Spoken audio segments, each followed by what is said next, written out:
got to talk about Benito.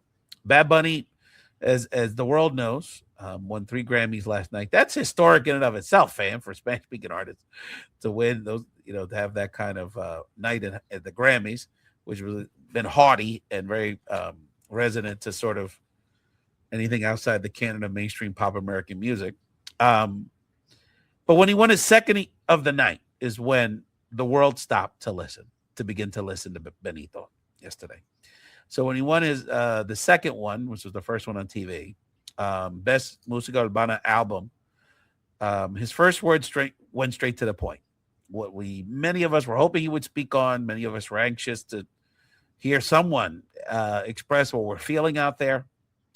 And his first words he uttered on stage was in English, "Before I give thanks to God," which eventually he did, by the way. I'll talk about that in a second. "I want to say ice out."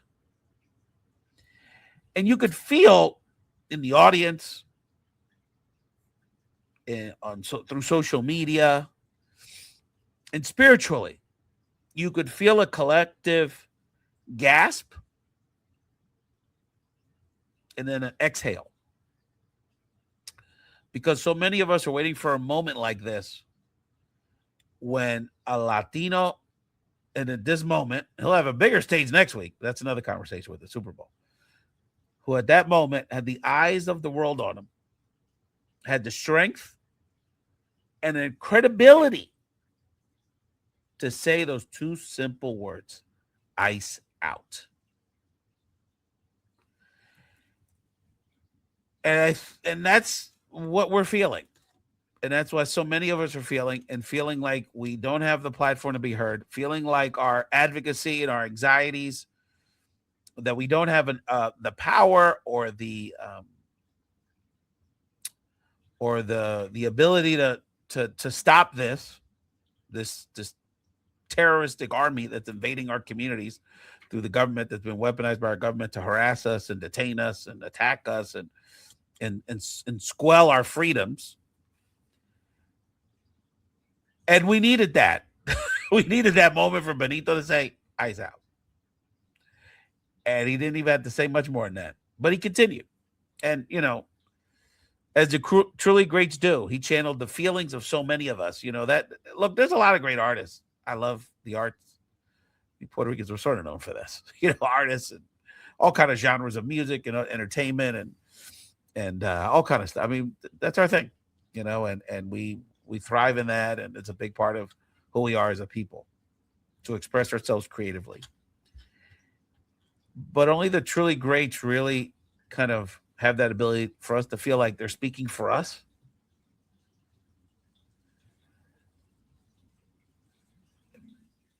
Because we have such a profound, so many of us have, just especially in the Latino community and in people that are involved in activism in this way, and new people who are just disgusted by the whole thing. They were maybe ambivalent towards immigration issues one way or another. We just want ice off our block. We want them out of our neighborhoods. We want them out of our lives. We just want peace. And Benito, for that moment, and in his words, gave us peace. He leaned in some more in his following comments around humanity. Quote, "We are not savages. We're not animals. We're not aliens. We're humans, and we are Americans." Powerful.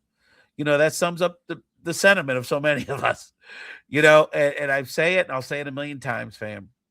The seminal moment that changed this country, unfortunately, probably for the rest of my natural life on some level, when Trump came down to escalate in 2015 and othered and demonized and criminalized and objectified 20% of our population, which is Latinos, and said they're criminals, they're subhuman, and they're the problem. They're the fundamental problem in your life, not big business, not our tax system that's overtaxing you, underpaying you, while undertaxing the rich. That's not giving you the quality health care you deserve. None of that. It's not none of that. It's those Mexicans that are criminals. And at that moment in our history, that was the fork in the road. Because if we had the leadership from corporate America, media, political leadership in the Republican Party, just the right leadership in the Democratic Party, the right leadership in this country, should have made him ostracized from political life, and that should have made him a non-starter in partisan politics in that election cycle. Period. And when it wasn't, and when because he was a celebrity, because the Republican Party was, the other candidates were jokes, because the Democratic Party was weak. When we let that slide, we now have slid into this authoritarian Nazi-ish state. Latinos needed to hear someone like Benito at that moment speak up for our humanity. We are not animals. We're not criminals. We're not subhuman. We're not second-class citizens, third-class citizens. It doesn't matter if my people have been colonized for 128 years. My people are no less human beings. Latinos que son inmigrantes, que trabajan abajo la mesa para contribuir a esta sociedad, para ayudar a su familia, que, just trying to make an honest living. En muchos de los que vinieron de los otros países, en Centroamérica, en Sudamérica, they're escapando tragedia y criminales y actividades duras y guerra. They're just escape. They just looking for a better life. Look at the numbers of the people that I picked up. A very small fraction have committed any sort of crimes, and that's stretching it, to petty stuff. Very, very few people they pick up have violent backgrounds, because that's not who we are fundamentally. And by the way, if you work with us and you protect our community from harm, we're the first ones to point out and help you and give you the scoop on who the nasty guy is in the neighborhood you got to pick up.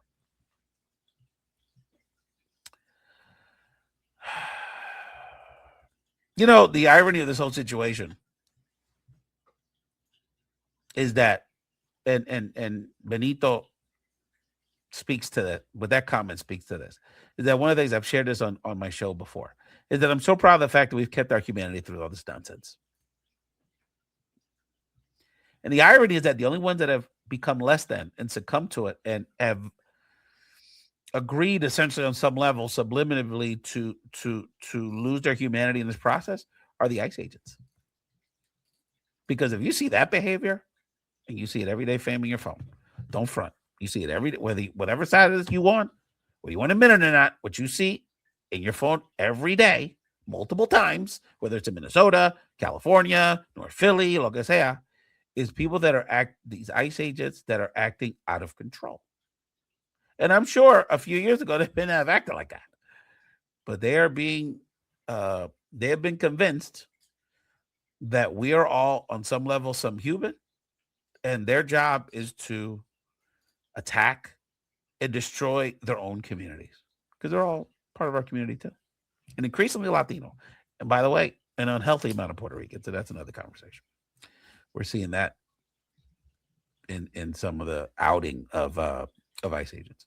Let's continue with Benito's comments. The hate gets more powerful, more hate. The only thing more powerful than hate is love. We don't hate them. We love our people. We love our family. Very interesting. And, there's probably no more powerful sentiment than what he said around, love conquers all. I mean, that pretty sums it up. Love for our people. Very interesting, though. He didn't go that step around, well, we still got to love them. His thing is, we love our people. We got to protect our people. So while he's centering his comments on us working together in a presumably loving, positive fashion, centered on the group and taking care of each other, regardless of your levels of privilege in our society, he's not giving the other side and people that choose not to do that and are willing to destroy this country and destroy our Constitution for what? A six-figure job, maybe. Healthcare, maybe. A tough guy, get to walk around with a gun. And all the other people that are destroying our Constitution in many other ways through this administration. He's not giving them a pass either. He's not saying we're going to forgive you and we love you too. He's saying we're going to protect the people that you're attacking. So that I thought that every word was so carefully crafted, very subtle, very powerful. And he ends that acceptance speech thanking God. And He's not ceding that ground either. Even for the haters that say he's demonic because he wore a dress in a video 8 years ago, and that tried to push this narrative propaganda that he's somehow evil and Diablo. I don't know. Everything I see is he's about loving everybody and wanting the world, and he just wants people to be respected. Everybody to be respected. At the end of the Grammys, so I thought, oh my God, I mean, this is like, that was incredible. There was social media virality to that speech. Then about an hour and a half later, when the big award came up, Bad Bunny ganó otra vez. He won. Bad Bunny his third Grammy of the night. Wins the biggest prize, first Spanish language artist to win Best Album of the Year. Not the first Latino, by the way. That was quickly corrected in some of the social media. Carlos Santana, fam, with his band Santana, won the award in 2000. By the way, you got to give it up for Carlos Santana. Carlos Santana won Best Album of the Year as a Latino with, Latin flavor, some Spanish in there, 30 years after his prime, 25 years after he was, he played at Woodstock, fam. You know what I mean? Like, so his comeback was incredible. So much respect to Carlos Santana. By the way, another great social justice guy. So this acceptance speech for Best Album of the Year for Debí Tirar Más Fotos was more traditional, it was more inspirational, more grateful than political. And, his first words, he had to go there. Again, he goes, yeah, he's like a great politician, Bad Bunny. He takes care of his base. So la primera palabra es Puerto Rico. He just said it and let it sit there for a few beats. He exclaimed that our dreams, the impact, and our potential are much bigger metaphorically than 100 by 35, which, if people don't know, 100 by 35 miles is the size of that little island, that incredible place that me and Benito, our roots are from, and 8 million other people in the world. He thanked Mommy for being born on the island. That's so Puerto Rican to say shit like that. Oh, Mommy, gracias, Mommy, para irme aquí. I mean, you can't get any more Puerto Rican than that kind of sentiment. Centered on your mother, centered on the women in our world, and centered on that blessing of being Puerto Rican and her, in this case, birthing him on the island, holding on to the island, not going to the diaspora. And then dedicated to the award to all the people that had to leave their homeland to follow their dreams.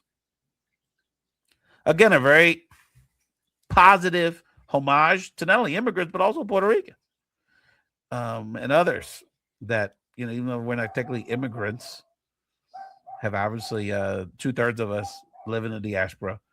That really hit me in the heart because that's my mom's story. My mom really had no reason to leave the island. She was a college student and was in college and had done a few years and lived in a big Puerto Rican family in the campo. And, she had this for a lot of reasons, her own reasons, but ultimately she felt that she had to spread her wings and to really do that and be all of who Sonia was going to be, Mama Sonia was going to be, that she had to have the courage to go off that mountain in Orocovis, Puerto Rico, and come to Philadelphia in the late 60s.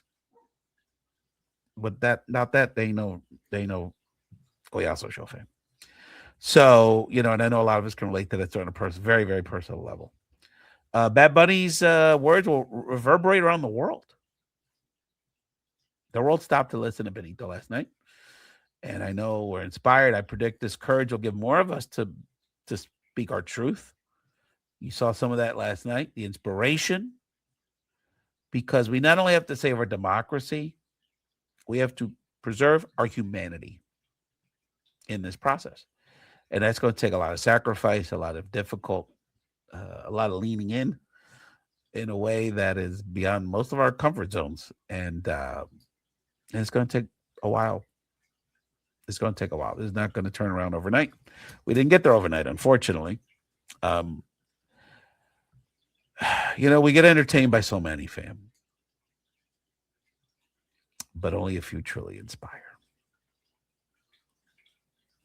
Gracias, Benito. Let's talk about